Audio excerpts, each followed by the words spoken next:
सब लोग खड़े होकर उस पुष्प जो है चरण में रखिए। दो फूल चढ़ा दो।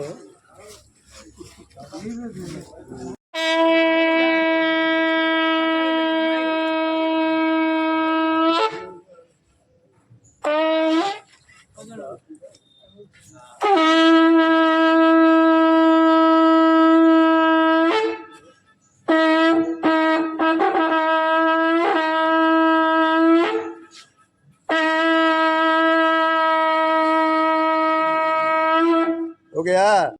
आप सुन रहे थे, ये सृष्टि जो है अनादि है, चला आया है। ये धर्म सनातन धर्म हो। आज मालत्यादीन वै प्रभो मया नितान पुष्पाणि ग्रहण परमेश्वर। बारी बारी।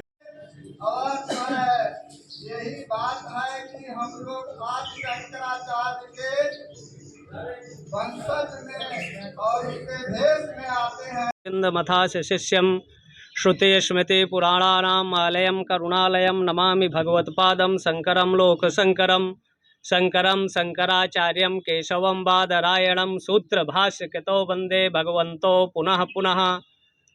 आज भगवान आदि शंकराचार्य का जन्म युधिष्ठिर सम्मत 2631 509 ईसा पूर्व भारत के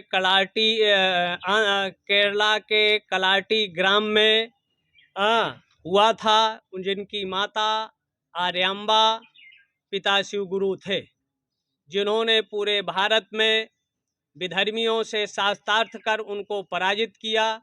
सनातन धर्म के अद्वैत सिद्धांतों को लेकर पूर्व पश्चिम उत्तर और दक्षिण आमनाय कथिता हेते यथीनांचा पृथक पृथक ते सप्ते आचार्य नियोगेण यथाक्रमम कृते विश्व गुरु ब्रह्मा तेतायाम ऋषि सत्तमः और द्वापरे ऋषि वशिष्ठः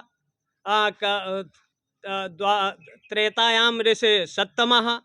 कृतयुग के गुरु ब्रह्मा थे, सतयुग के गुरु वशिष्ठ थे, द्वापर के गुरु गर्गाचार्य थे और कलो अत्र भवाम में हम कलयुग के गुरु के रूप में भगवान आदि शंकराचार्य रहे, जिनकी जयंती वैसे लोगों ने जो लिखा है कि इन्होंने 2530 लिखा है, जो अगर देखा जाए तो 509 और अगर 523 जोड़ दिया जाए तो आदि शंकराचार्य के 500 ये 32वां या 31वां जयंती होगी। और युधिष्ठिर सम्मत अगर 2631 जोड़ते हैं और शक आज का जोड़ दिया जाए तब भी आदि शंकराचार्य का 2532 वर्ष ही होता है। लेकिन लोग समाज में भ्रम और भ्रांति, कुछ लोग 778 उनका जन्मदिन मनाकर तो 1278 जन्मदिन मना रहे हैं, जो तथ्यों और शास्त्रों के दृष्टि से परे है। भगवान आदि शंकराचार्य अद्वैत को दर्शन लेकर 5 वर्ष की अवस्था में उन्होंने घर का त्याग किया। 7 वर्ष में नर्मदा ओंकारेश्वर में नर्मदा के जल को कमंडल में समाहित किया। गोविंद भगवत्पाद से संन्यास लेकर मंडला में आए नर्मदा के तट पर, तो मंडन मिश्र से शास्त्रार्थ किए। उसके बाद प्राग में आते हैं तो कुमारिल भट्ट से शास्त्रार्थ होता है और वो तुषाग्नि में विधर्मियों के 26 आचार्यों को पराजित कर जिन गुरुओं से विद्या लिया उनको पराजित किया। और तो गुरुओं से शास्त्रार्थ में अगर पराजित करे तो उसका प्रायश्चित के रूप में तुषाग्नि पर जलने की व्यवस्था थी उन्होंने। और काशी में आए तो यहाँ भगवान व्यास से 16 दिनों तक ज्ञान वापी मुक्ति मंडपम पर शास्त्रार्थ हुआ। भगवान शिव चांडाल के रूप में काशी में भगवान आदि शंकराचार्य को दर्शन दिया। उन्होंने कहा हट जाओ सामने से, तो कहा ये देही से कि आत्मा से, पंच तत्वों से निर्मित आपका भी देह है और जो हमारी आत्मा है वो आपकी आत्मा है, क्योंकि आत्मा में कोई भेद नहीं है। सिया राम मैं सब जग जानी, सब में एक आत्मा है। जब जैसा उस डोम ने कहा तो आचार्य शंकर नतमस्तक हुए और वो डोम का भेष परिवर्तित होकर शिव के रूप में, जो हाथ में झाड़ू था त्रिशूल और जो 4 कुत्ते थे वो 4 वेदों के रूप में, उनको दर्शन दिया और कहा कि अब हमारा काल हो गया। तो व्यास से जब ज्ञान वापी मुक्ति मंडपम पर शास्त्रार्थ हुआ 16 दिनों तक शास्त्रार्थ चला। तो शिष्यों ने कहा शंकरम शंकरः साक्षात व्यासो नारायण स्वयं, आप नारायण है व्यास और आप शंकर हैं लोकहित के लिए। आचार्य शंकर ने कहा अब हम जाते हैं। तो भगवान व्यास ने 16 साल की अवस्था और दिया और यहाँ से वो बद्री नारायण गए। बद्री नारायण की मूर्ति स्थापित किया, विधर्मियों को पराजित किया। उसके बाद द्वारिका गए, समुद्र से भगवान कृष्ण की पुनर्स्थापना किया।